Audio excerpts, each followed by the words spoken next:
இன்னைக்கு நம்ம கூட பேசுறதுக்கு ரெடியா இருக்கிறது எந்த கேரக்டரா இருந்தாலும் சரி அதை பெர்ஃபெக்ட்டா பெர்ஃபார்ம் பண்ணக்கூடிய ஒரு நபர் Arun Vijay. Really happy to have you in my show. Welcome. எப்படி இருக்கீங்க? ரொம்ப நல்லா இருக்கேன், ரொம்ப சந்தோஷமா இருக்கேன்.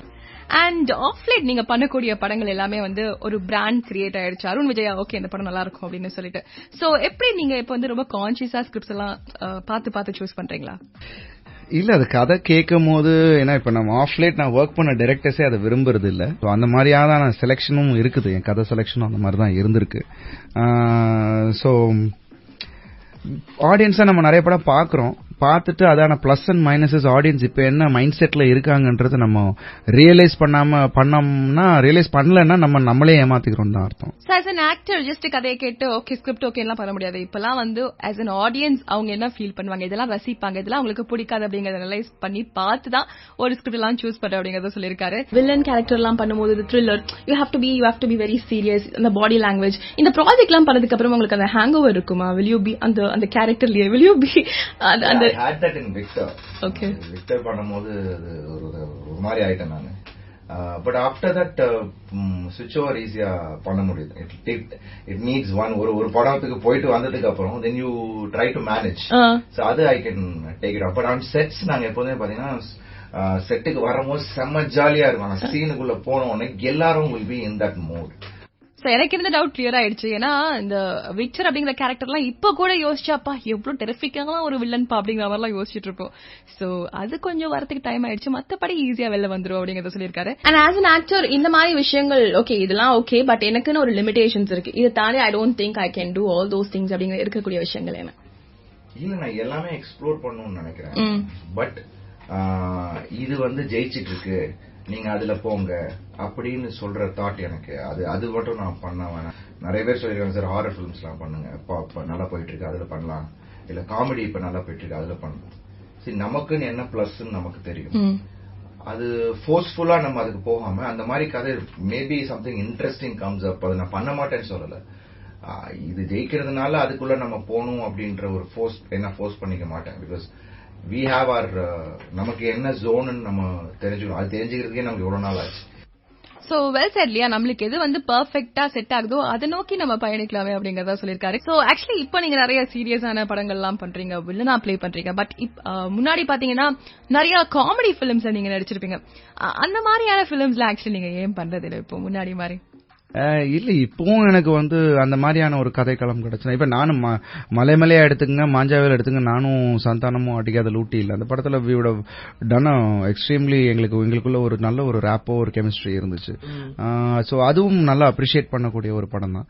பட் அதுக்கு இப்போ ஆடியன்ஸ் பாயிண்ட் ஆஃப் வியூல எனக்குன்னு என்ன செட் ஆகுதுன்னு ஒண்ணு நமக்கு தெரியணும்ல. இப்போ நான் கொஞ்சம் யோசிச்சு ஒரு ஸ்டேஜுக்கு அப்புறம் we'll realise this is our blessings, இது இப்படி போனா இந்த கிராஃப் கரெக்டா இருக்கும் அப்படின்னு நம்ம ஒண்ணு யோசிப்போம். சோ அதுல பாத்தீங்கன்னா இது ஒரு பேட்டர்ன் நம்ம எடுக்கலாம், this is the right way அப்படின்னு நினைச்சு போனேன். ஆஃப் கோர்ஸ் காமெடின்றது வந்து should be a part of film. But அது த்ரூ அவுட்டா நம்ம எப்படி பண்றோம்ன்றது, ஸ்லாப்ஸ்டிக் காமெடின்னு ஒன்னு இருக்கு, ஒரு சீரியஸ் காமெடின்னு இருக்கு. சோ அந்த மாதிரி புதுசா ட்ரை பண்ணலாமே, let's not go and stick with the பழைய கலர்ல நம்ம போவேனா அப்படின்றது நானா மாத்திக்கிட்ட ஒரு விஷயம். ஐ திங்க் அது பாசிட்டிவாவே போயிட்டு இருக்கு. Very true. நிறைய படங்கள், நிறைய கேரக்டர்ஸ், நிறைய ஜானர்ஸ் நீங்க நடிச்சிருக்கீங்க. பட் டிவில சில படங்கள் நீங்க நடிச்ச படங்கள் பார்க்கும்போது பரவாயில்லையே நம்ம இதுல வந்து நல்லா பெர்ஃபார்ம் பண்ணிருக்கோம், இந்த படம் சூப்பரா இருக்குல்ல அப்படின்னு தோணுன படங்கள்ல என்ன? ஜனனம்ல ஒரு சீன் வரும், ஒரு பேங்க் போய் ஒரு லோன் கேட்கப்போம். பேங்க் மேனேஜர் நானும் சார்லினும் உள்ள போயிட்டு கேட்கப்போம். அது வந்து ஒரு பட்டதாரியான கேரக்டர், வேலையில்லாத பட்டதாரி. அவனுக்கு வந்து உள்ள நடக்கிற ஒரு ஸ்ட்ரகிள். ஸோ அந்த படமே வந்து it's very social message. But அது கொஞ்சம் லேட்டா வந்ததுனால சில விஷயங்கள் எங்களால் அது கரெக்டா போய் ரீச் பண்ண முடியல.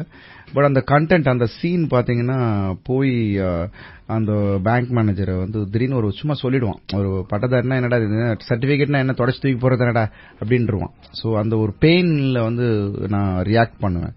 அந்த விஷயம் இன்னைக்கும் நான் போட்டா கூட okay we have done something there அப்படின்னு எனக்கு தெரியும். so I used to like that scene very much. ஏன்னா ரமேஷ் அதுல வந்து டைரக்டர் அவரு. he was a TFT student. எனக்கு இன்னும் என் மைண்ட்ல ஃப்ரெஷ்ஷாவே இருக்கு. சோ அது வந்து எனக்கு நமக்கு வந்து ஒவ்வொரு கேரக்டர் பண்ணும்போது நம்ம வந்து அந்த நம்ம கேரக்டரா உள்ள போகணும்னா அந்த ஒரு இன்புட் வேணும். unless we get that input. So அது வந்து அந்த அவ்வளோ எனக்கு இன்புட்ஸ் அந்த படத்துல எனக்கு கொடுத்து அதை ரியாக்ட் பண்ணது, அந்த கேரக்டர் ரியாக்ட் ஆன விதம் எனக்கு ரொம்ப பிடிக்கும். சோ நடிச்சு பிடிச்சு ரசிச்ச படம் என்ன அப்படிங்கறத சொல்லிட்டாரு. பட் உங்களுக்கு பிடிக்காத ஒரு ஃபிலிம், நான் நிறைய ஃபிலிம்ஸ் பண்ணிருக்கேன், பட் இந்த ஃபிலிம் வந்து நான் கொஞ்சம் நல்லா பண்ணிருக்கலாம், ஒரு பெட்டரா சூஸ் பண்ணிருக்கலாம் அப்படின்னு இருக்கக்கூடிய படங்கள். அண்ட் பிடிக்காத விஷயம் பாத்தீங்கன்னா ஒன்னு ரெண்டு படம் நான் வந்து நம்பி ஒரு சில ஒரு படம் 1-2 ஃபிலிம்ஸ் சொல்லலாம். என்னோட கெரியர்ல நானா எதிர்பார்த்தது ஒன்று, நடந்தது ஒண்ணு படமா. அதுல வந்து I don't want to mention the name. அந்த படத்துல ஏதாவது வந்துச்சுன்னா நான் வந்து நானே வந்து ஏன்பா இதை நான் பண்ணி, ஏன்னா அங்க ஒரு கட்டாயத்துல பண்ற மாதிரி ஆயிப்போச்சு. ஏன்னா சொன்னது ஒண்ணு, அங்க போய் நடந்தது ஒண்ணு. சோ அதனால அது அந்த மாதிரி இது மட்டும் சரி okay, it's part and parcel. But anyways, but அது அந்த இது இல்லாம I think all the films நான் பண்ண படங்கள் எல்லாமே என்னோட very close to my heart. நான் எதுவும் வேண்டா வெறுப்பா எந்த படமே பண்ணல. apart from that 1 or 2 film which actually ஒரு வேற பிக்சர், வேற ஒரு இதுக்காக என்ன வந்து ஒரு இப்படி இருக்கும் அப்படி இருக்கும்னு சொல்லிட்டு கொண்டு போனாங்க. சில கம்பல்ஷன்னால பண்ண வேண்டியது ஒரு விஷயம் இருந்தது. அது apart from that ஒவ்வொரு படங்களும் நான் ரொம்ப மெனக்கெட்டு ஒரு கேர் எடுத்து தான் பண்ணிருக்கேன். நிறைய கேப், அதனால தான் பாத்தீங்கன்னா ஒவ்வொரு படத்துக்கும் 1 வருஷம் 2 வருஷம் கேப். அதுதான் என்னோட பெரிய ஃப்ளாவா இருந்துச்சு. சாரோட படங்களுக்கு இடையே இவ்வளவு பெரிய கேப் எப்படிலாம் வந்து அவர் ஃபீல் பண்ணாரு அப்படிங்கறத சொன்னாரு. உங்க அப்கமிங் ப்ராஜெக்ட்ஸ்லாம் என்ன? நெக்ஸ்ட் வந்து அக்னிச்சிறகுகள்னு ஒரு படம் பண்ணிட்டு இருக்கேன். நானும் விஜய் ஆண்டனி சார், மூடர்கூடம் நவீன் டைரக்டரோட. It is an action film. ஃபுல்லா அப்ராட்ல ஷூட் பண்றோம். It'll be a new concept. நம்ம தமிழுக்கு ஒரு புதுசா இருக்கும். I thought okay, because he's a very nice filmmaker. மூடர்கூடம் நம்ம ஆல்ரெடி பார்த்திருக்கோம்.